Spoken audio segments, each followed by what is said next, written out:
Olá, sou o Jaime Pinto, no dia 7 de julho de 2024 e neste vídeo vou abordar a questão: será que os portugueses querem que no futuro o nível de vida em Portugal melhore,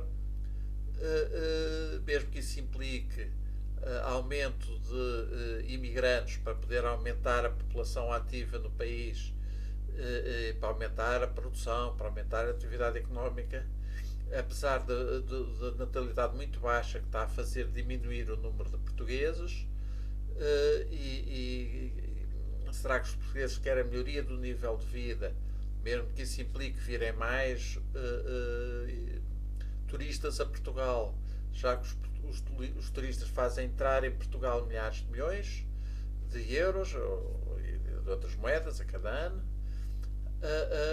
Ou os portugueses querem menos turistas a virem a Portugal ou menos imigrantes em Portugal a trabalhar, mesmo que isso implique entrar menos dinheiro no país e haver uma redução do nível de vida, ou diminuir o número da população ativa, diminuir a produção agrícola, diminuir a atividade hoteleira, a atividade aeroportuária, também na construção civil e noutras áreas, e portanto haver uma redução do nível de vida. O que é que realmente querem os portugueses? Será que há ainda outras alternativas? Enfim, é disto que falarei em seguida neste vídeo. O que é que o povo português quer para o futuro do país? Ora, Portugal é um país rico no mundo. Se pensarmos a nível mundial, Portugal é um país rico. O nível de vida em Portugal é substancialmente superior à da maior parte dos outros países do mundo. No entanto, se pensarmos na União Europeia, Portugal está perto da cauda da União Europeia. Ora, os portugueses pensam que Portugal é um país rico e que não faz mal que haja uma redução do nível de vida no futuro, ou pensam que Portugal é um país pobre e que é fundamental que melhore o nível de vida no futuro. Ora, eu tenho a firme convicção de que os portugueses consideram que Portugal é um país pobre e que é fundamental que aumente o nível de vida no futuro. É isso que eu tenho ouvido dizer. Tenho ouvido sistematicamente portugueses compararem Portugal com os países mais desenvolvidos da União Europeia, ou até outros países, como por exemplo os Estados Unidos, o Canadá, ou na Europa com a Suíça, por exemplo. Tenho visto os portugueses sistematicamente a compararem Portugal com países que têm os níveis de vida mais avançados do mundo, os melhores níveis de vida do mundo, e a crerem que o nível de vida em Portugal melhora. Acontece que também estamos numa fase em que há portugueses que querem menos estrangeiros em Portugal. Alguns portugueses querem só menos turistas a vir a Portugal, outros querem só menos imigrantes em Portugal, outros querem menos turistas e menos imigrantes. Isso teve reflexo até já nas eleições legislativas que ocorreram em março, em que o Chega teve por volta de 18%, houve mais de 1 milhão de votos no Chega. O Chega teve resultados particularmente bons em zonas do Alentejo e do Algarve, que são zonas conhecidas por ter população essencialmente de esquerda. Portanto, acredito que muitas pessoas, que até muitas pessoas de esquerda, votaram no Chega, não por serem realmente de extrema-direita, mas por quererem menos imigrantes em Portugal, ou menos turistas, ou menos imigrantes e menos turistas. Portanto, isso é algo que é uma realidade neste momento. No entanto, a natalidade em Portugal está muito baixa, menos de um filho e média por casal. Portanto, quer dizer, por cada 2 portugueses só nasce um. Isto quer dizer que a população portuguesa está a reduzir-se. Isso começa por afetar as escolas, que já muitas escolas fecharam neste século no país, por falta de alunos, e depois começa por afetar as pessoas que que completam o ensino e que procuram trabalho. E só uns 40 anos mais tarde é que vem a afetar as pessoas que se reformam. o que quer dizer que tem havido mais pessoas a reformar-se do que os portugueses. Chegam à idade de trabalho e começam a procurar trabalho. Ora, isso tende a fazer reduzir o número de portugueses a trabalhar no país. Ora, tem, já houve economistas há décadas atrás que alertaram para que Portugal estava a caminho de uma grande crise porque ia ter cada vez mais pessoas reformadas, com o aumento da esperança de vida, e porque a natalidade no passado tinha sido maior, ia ter cada vez menos população a trabalhar, cada vez menos população ativa por causa de estar a diminuir o nascimento de crianças. Ora, com mais pessoas reformadas, mais pessoas de idade que não estão em idade de trabalhar, que estão reformadas, que não trabalham, e menos pessoas novas a trabalhar, o país estaria a caminho de uma crise muito grave. Ora, isso não se concretizou até agora porque os imigrantes têm vindo para Portugal, têm permitido que não haja uma redução da população ativa. Portanto, não houve uma redução das pessoas a trabalhar em Portugal. Note-se ainda que a redução da população portuguesa que se faz mais notar, tem mais impacto numas profissões do que noutras, porque como aumentou a qualificação em Portugal, possivelmente houve até áreas, por exemplo, de engenharias em que aumentaram o número de pessoas qualificadas para trabalhar nessas áreas, mas, por exemplo, portugueses dispostos a ir para o campo a trabalhar, a fazer trabalhos manuais no campo. Houve uma grande diminuição nos últimos 50 anos. Portugueses interessados em trabalhar na construção civil, houve uma grande diminuição, mas também na área dos hotéis. Os hotéis, para conseguirem ter pessoal que prepara os quartos, que muda as camas, que lava as roupas, faça as limpezas, até pessoas para a recepção, para atenderem os turistas. Também os hotéis têm tido que recorrer muito a imigrantes. Portanto, se reduzirem, se muitas pessoas votarem no Chega e continuarem a pressionar para que se reduza o número de imigrantes em Portugal, isso levará a uma redução da produção em Portugal. Por exemplo, a produção agrícola irá cair muito, mas também irá levar a uma redução na atividade hoteleira. Há hotéis que poderão ter que reduzir a atividade, outros que fechar por falta de funcionários. Portanto, se reduz a produção em Portugal, o que obriga a aumento da importação, se reduz a atividade nos hotéis, quer dizer, se vêm menos turistas a Portugal. Os turistas trazem dinheiro para Portugal, gastam dinheiro em Portugal, que vem de fora, portanto, causam uma entrada de dinheiro em Portugal. Se há menos produção, menos turistas a vir a Portugal, menos dinheiro a entrar, mais importação, significa mais dinheiro a sair de Portugal. Se isso acontecer, levará a uma crise e obrigará a uma redução do nível de vida em Portugal. Haverá menos produção, mais importação, terá que haver menos consumo para isso ser sustentável, ser viável. Acredito que muitos portugueses que querem menos imigrantes em Portugal não têm essa noção, não têm a noção que aquilo que querem implica uma redução do nível de vida, implica haver uma diminuição da produção em Portugal e, portanto, uma diminuição do acolhimento de turistas e, portanto, ficarmos com um país menos produtivo, um país onde entra menos dinheiro, portanto, um país mais pobre em que teremos que baixar o nível de vida, que apertar o cinto. Ora, há outros portugueses que querem apenas menos turistas, que venham menos turistas a Portugal. Mas repare-se que em 2023 passaram pelos aeroportos 67,5 milhões de passageiros. Bom, nem todos foram turistas, certo? Certamente, mas há um número surpreendentemente grande de turistas a visitar Portugal. Deixam cá em Portugal a cada ano milhares de milhões. Se houver uma redução dos turistas a virem em Portugal, haverá uma redução no dinheiro que entra em Portugal. Uh, havendo passando a entrar menos dinheiro em Portugal, é inevitável que, mais ano menos ano, também tenha que se reduzir o dinheiro que sai de Portugal. Portanto, também que se tenham que reduzir as importações.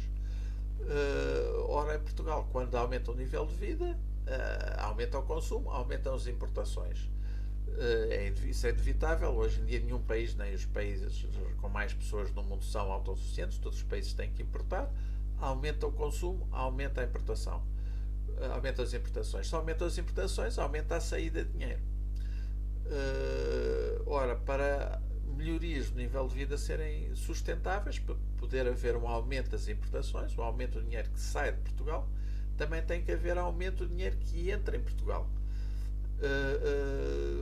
Para que isso realmente seja sustentável, que uma subida do nível de vida não leva a uma crise e depois a passos atrás. Ora, uma descida dos turistas a virem em Portugal teria o efeito exatamente o contrário, faria diminuir o dinheiro que entra em Portugal e, portanto, isso obrigaria também a que diminuísse o dinheiro que sai de Portugal através das importações. Obrigaria a uma redução do consumo para haver uma diminuição das importações. Ou seja, menos turistas em Portugal seria um fator por si só, causaria também uma crise e obrigaria a uma redução do consumo, uma redução do nível de vida dos portugueses.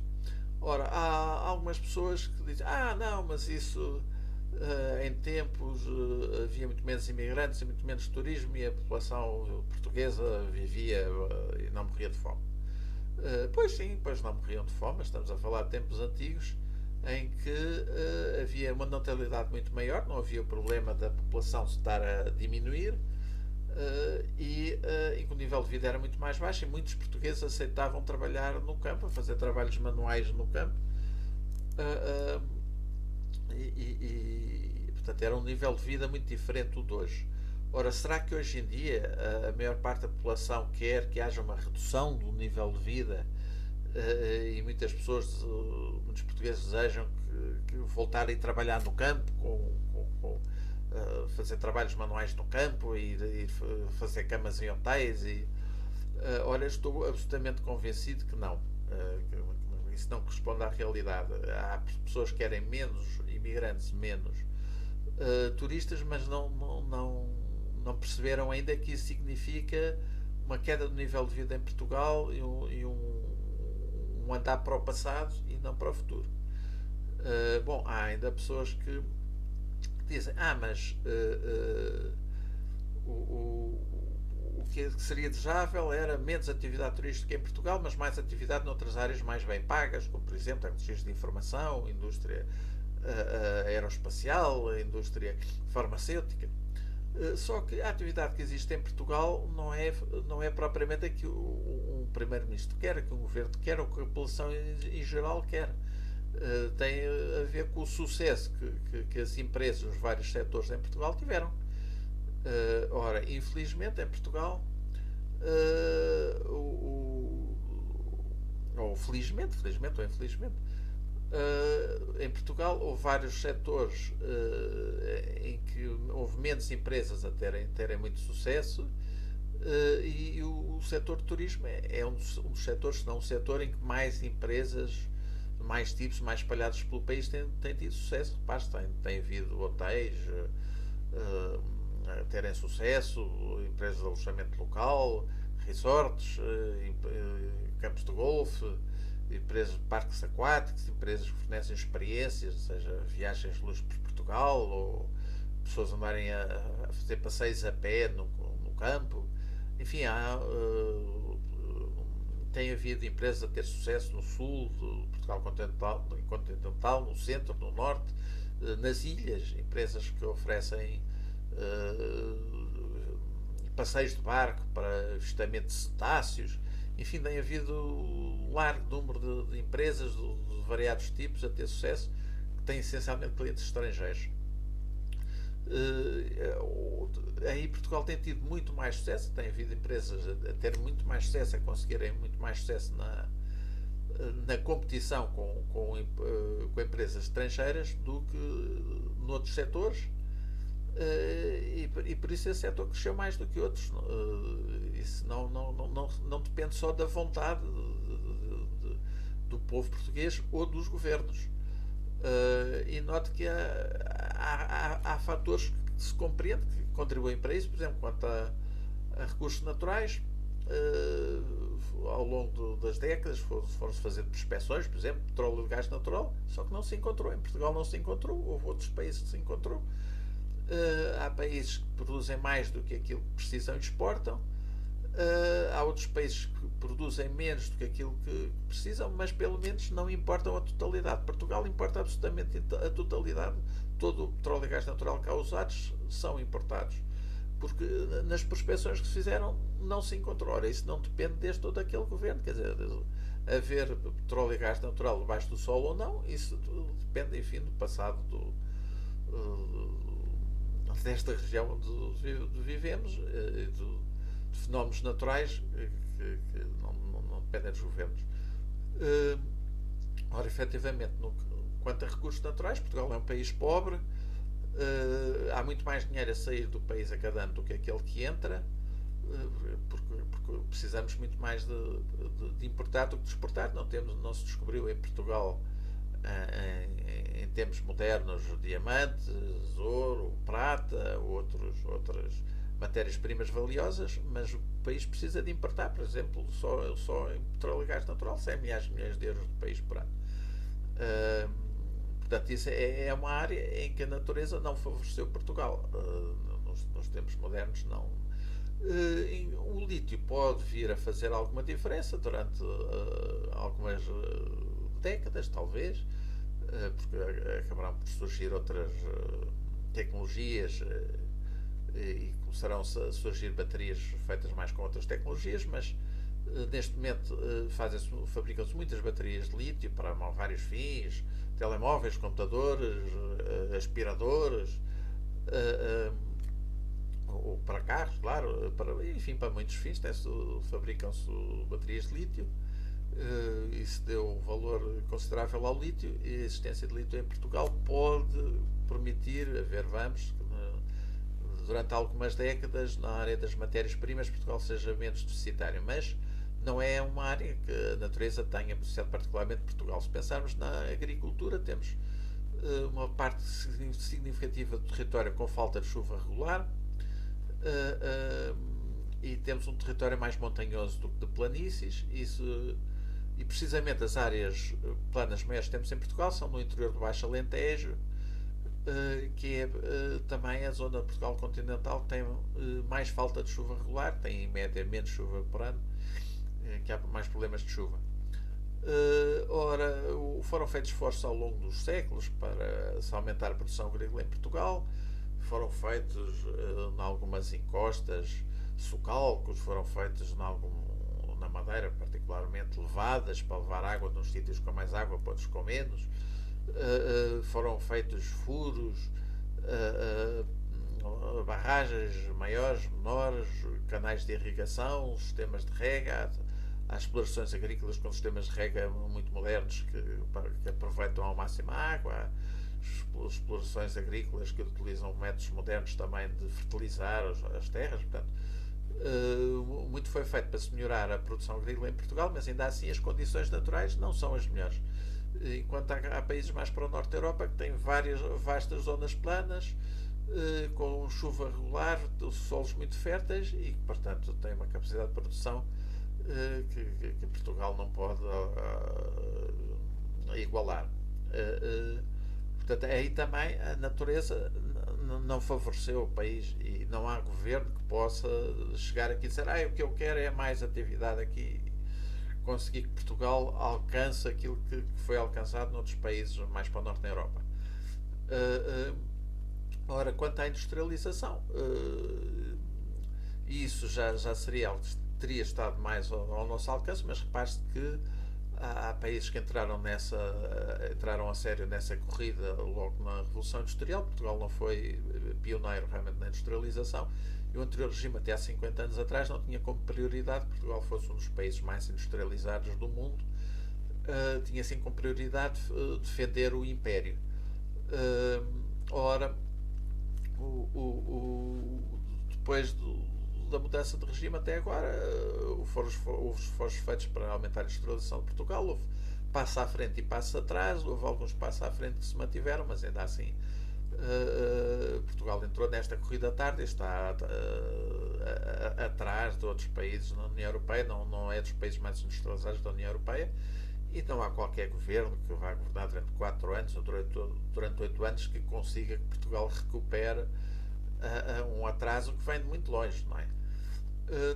Também em áreas de conhecimento, repare-se que Portugal chegou a 1990, portanto, há pouco mais de 30 anos atrás, com uma percentagem baixa de pessoas com licenciaturas, ainda mais de pessoas com mestrados ou doutoramentos em comparação com as médias europeias. Repare-se que em 1990 em Portugal havia uma só licenciatura em informática que abria 40 vagas por ano. 40. E foi depois ao longo dos anos 90 que surgiram muito mais lugares no ensino superior, tanto que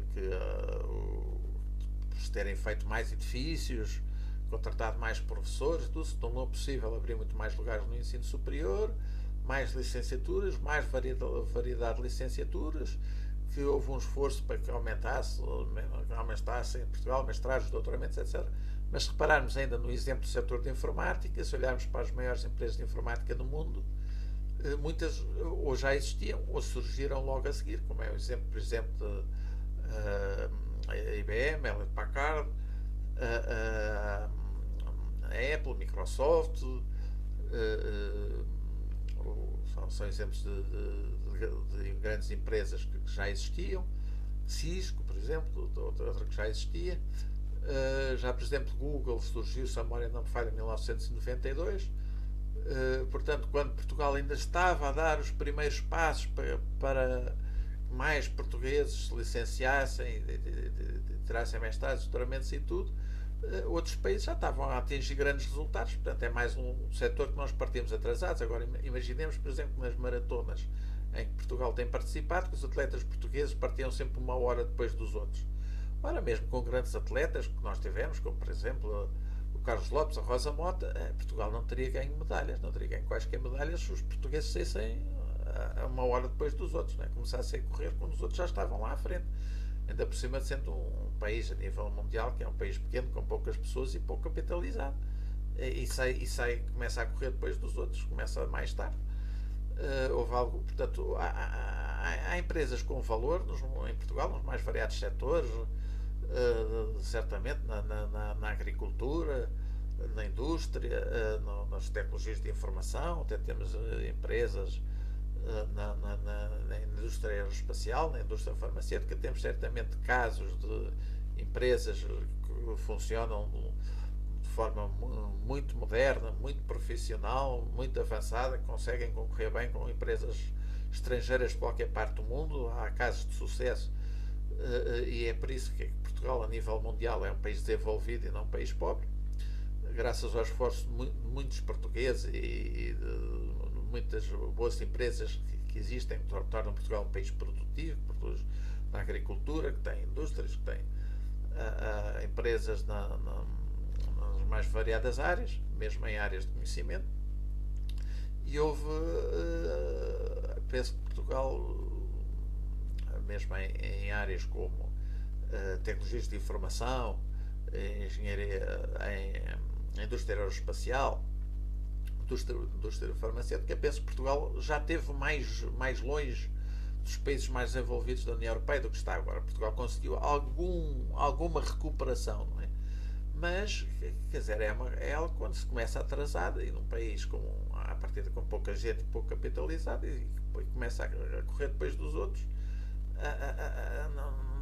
Se qualquer político surgir a dizer se eu ganhar Portugal vai ser muito desenvolvido,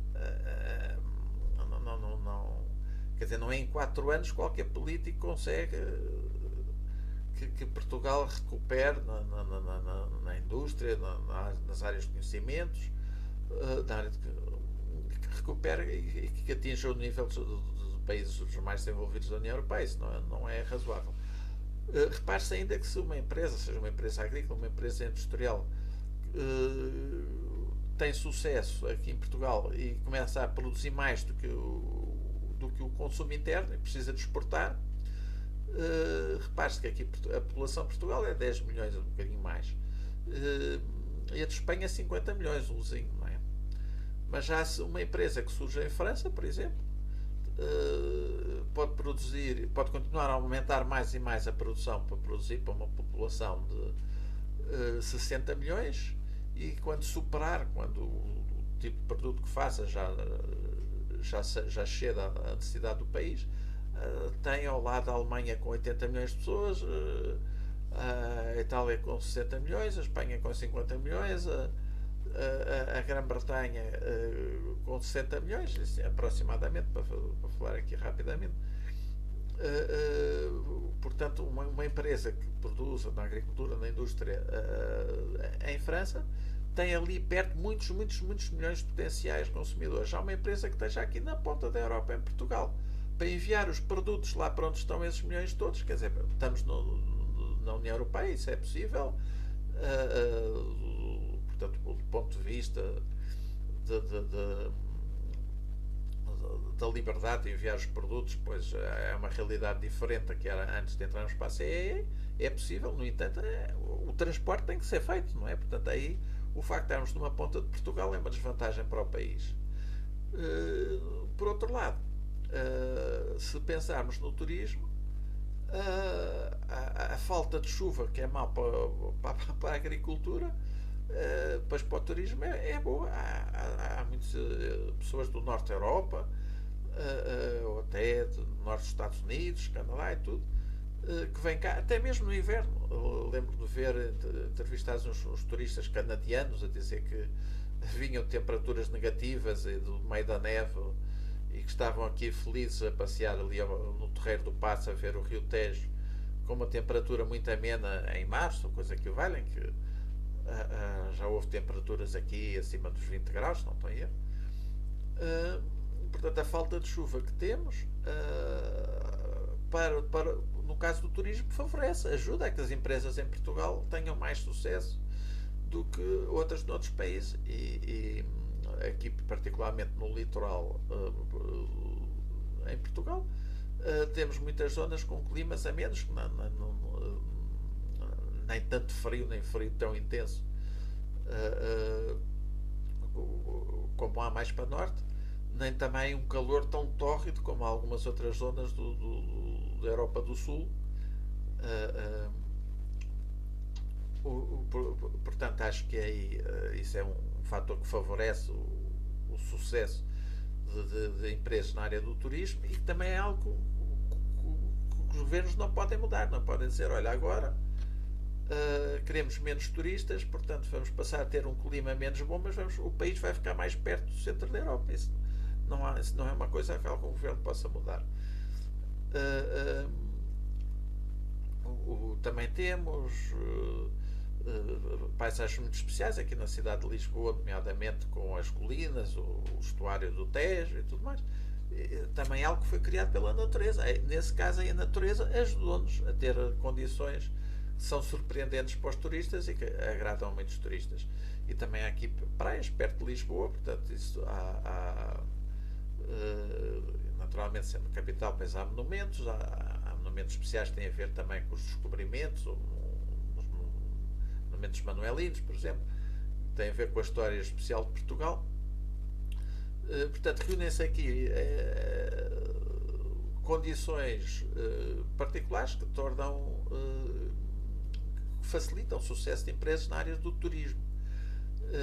E essas características que são desvantagens para outras áreas, como a agricultura, como a indústria, mas que são vantagens para a área do turismo, isso não são coisas que algum governo possa mudar. Um governo não pode dizer, nós não queremos menos turismo e então Portugal vai ficar com um clima com mais chuva, que é bom para a agricultura, e vai ficar mais perto lá do centro da Europa para ser mais fácil as exportações de produtos agrícolas ou industriais. Portanto, Portugal tem beneficiado de que se noutros setores as condições naturais prejudicam o país e há menos empresas que nós gostaríamos a conseguirem ter sucesso, a conseguirem fazer entrar dinheiro em Portugal, e a conseguirem enriquecer Portugal e criar condições para que haja um melhor nível de vida em Portugal, já na área do turismo há muitas empresas que têm tido sucesso.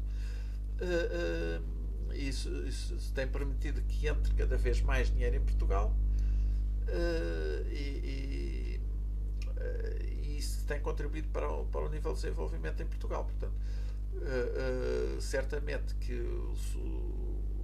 retrocessos que houve noutros setores, problemas que houve noutros setores, em Portugal ao longo deste século foram amenizados por sucesso que tem havido no setor de turismo, que tem feito entrar cada vez mais e mais dinheiro em Portugal. Portanto, isto não é uma coisa que dependa só daquilo que eu quero, ou do que tu queres, ou do que este governo quer, ou do que aquele governo quer. Portanto, efetivamente, em Portugal há condições que favorecem o turismo, mas que dificultam atividades noutras áreas. Em campos industriais ou do conhecimento pode não ser bem assim, mas há um problema histórico, não é? De outros terem começado a apostar, entrado na corrida mais cedo, outros terem mais pessoas, mais capital e terem entrado na corrida mais cedo. Portanto, penso que é uma ilusão completa a ideia de que vamos reduzir a atividade do turismo em Portugal, e isso vai fazer com que aumente a atividade nas tecnologias de informação, na indústria aeroespacial, ou na indústria farmacêutica, noutras áreas que pagam salários mais altos, que têm mais valor acrescentado. Ora, isso é ilusão. Essas áreas requerem pessoas muito qualificadas para elas. A maior parte das pessoas que trabalham no turismo não tem essas qualificações. Há pessoas que não têm mesmo qualificações, mas que aprenderam quando foram para hotéis ou resorts, campos de golfe, coisa que vale, aprenderam a fazer alguma tarefa. Há outras pessoas que têm formação específica nessas áreas em que trabalharem, e não em formação em algum tipo de formação que permita que vão trabalhar para a indústria aeroespacial, ou para tecnologias de informação, ou para a indústria farmacêutica. Aliás, isso fez-se na pandemia. Na pandemia houve hotéis que tiveram que reduzir a atividade, outros que tiveram que fechar. Houve muitas lojas que fecharam, restaurantes e tudo, sem os turistas, houve muitas empresas que fecharam. Isso fez aumentar o quê? Essencialmente, talvez as pessoas que trabalham nas entregas. Surgiu uma nova atividade em larga escala que antes existia só em muito pequena escala, das entregas. Andam agora por aí muitas pessoas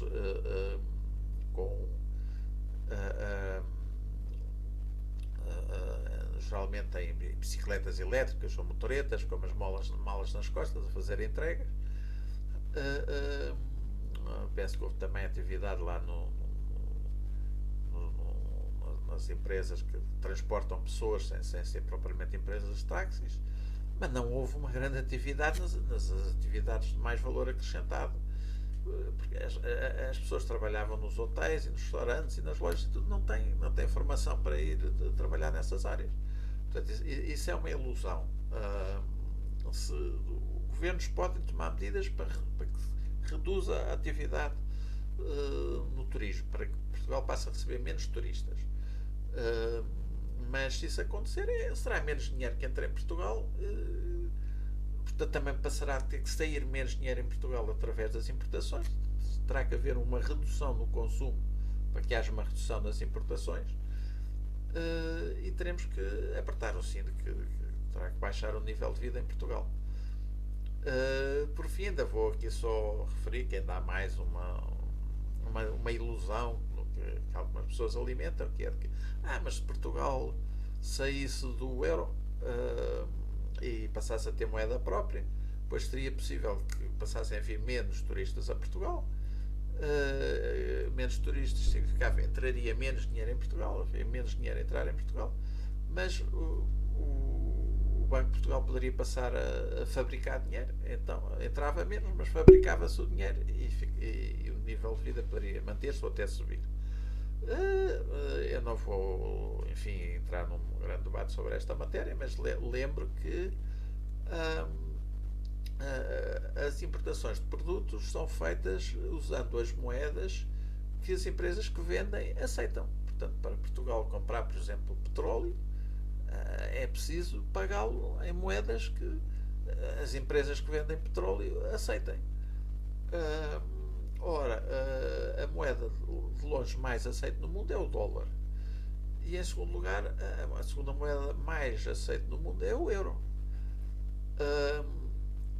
Lembro que o euro já existe há mais de 20 anos. A aceitação do euro no mundo ainda está muito longe da do dólar. Muito esforço foi feito para isso e estamos a falar de um conjunto de países que inclui, por exemplo, a Alemanha, que tem 80 milhões de pessoas e que é dos maiores exportadores do mundo. Lembro que o Banco Central Europeu muito se tem empenhado em manter o valor do euro, em garantir a solidez, a credibilidade do euro, e por isso tem até que ali adotado medidas que originam críticas políticas. Então, temos visto agora recentemente, até nesta campanha para as europeias, críticas às taxas de juros, por exemplo. Por isso não tem ideia que se durante esta fase de inflação mais alta, se as taxas de juros tivessem já sido mais descidas na Europa, isso teria feito dinheiro fugir da Europa para os Estados Unidos e teria sido um problema para a Europa e um problema para o valor do euro. Portanto, o Banco Central Europeu muito tem feito pela credibilização do euro e realmente conseguiu já que o euro seja a segunda moeda mais usada no mundo, mas muito longe ainda do dólar, apesar de ser uma moeda que existe há mais de 20 anos e que é partilhada por uma série de países, incluindo grandes exportadores como a Alemanha, ou também França e tal.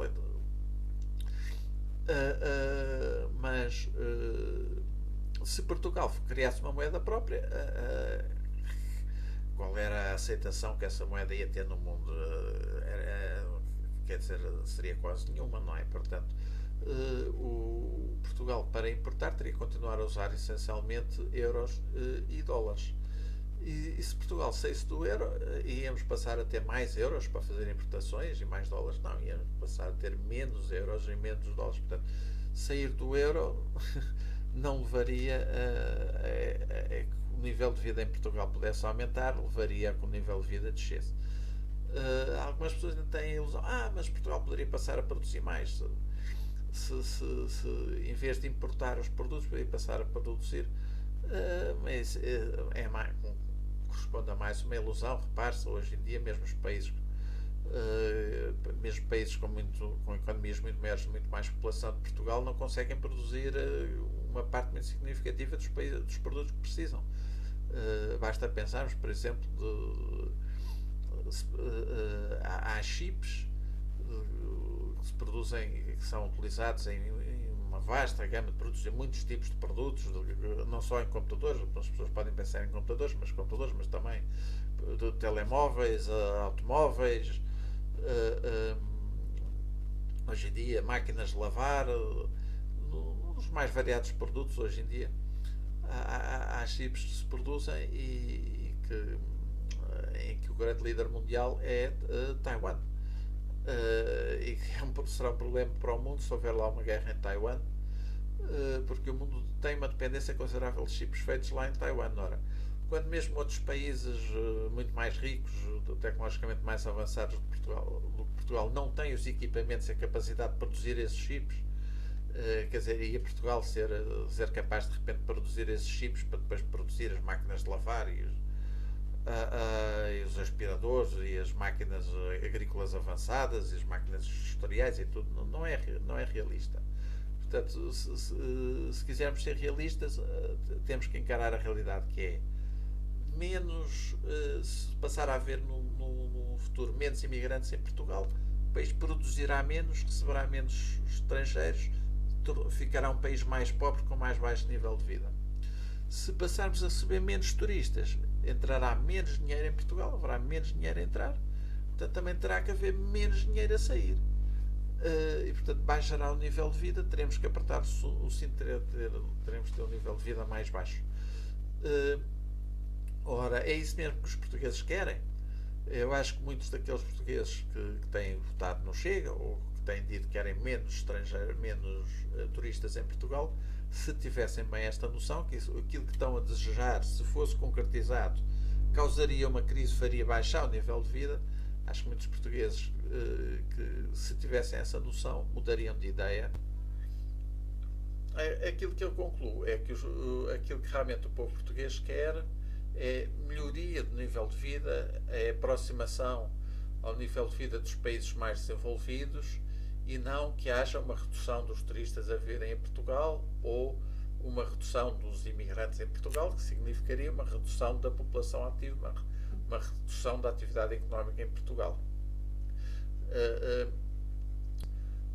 A quem achou interessante aquilo que eu disse, peço o favor de fazerem like neste vídeo, de subscreverem o canal.